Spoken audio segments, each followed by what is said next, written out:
So after you've done the light test, another great way to see if you've made a great Domino's pizza is to put some sauce on it, bake it in the oven, and then when it comes out, flip every other slice over.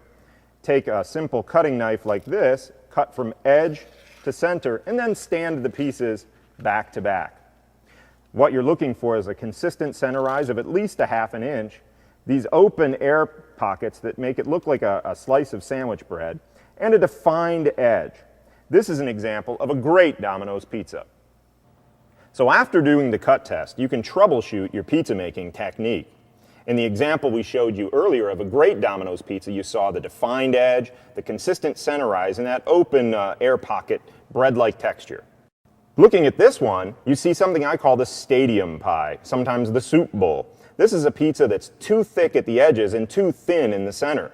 What causes that is when you're stretching, you either drop your thumbs into the center or stretch through the center. So let's do a cut test on an example of the stadium pie. You can see how thick that edge is already. We'll do what we showed you earlier, flipping every other slice over. And then we'll take our knife and cut it open and see what we see inside. Cutting edge to center.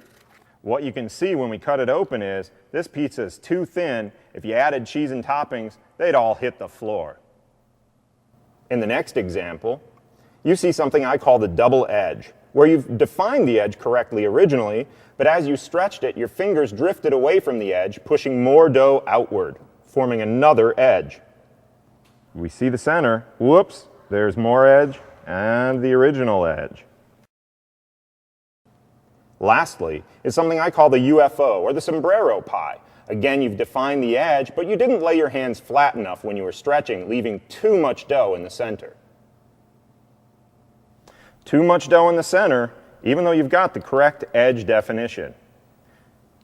Again, this happens by not stretching with your hands flat enough. One great practice technique to help people learn how to stretch the pizza correctly is to take a marker and make a mark on that dough. Again, never use this dough for a customer's pizza. This is just for practice. Then, when you perform the stretching technique, you should see that mark rotate consistently around the pizza with every stretch, eventually coming all the way back around.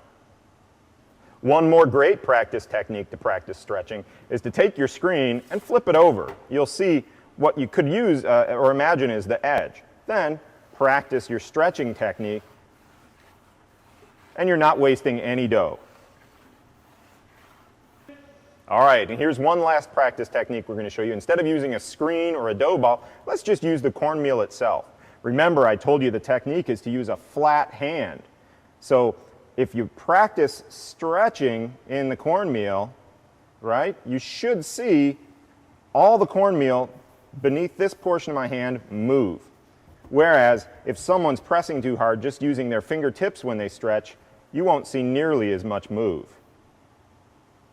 So thanks for coming out and learning with us today. The key is to practice the techniques that we taught you to make a great Domino's pizza every time. Our customers are counting on you.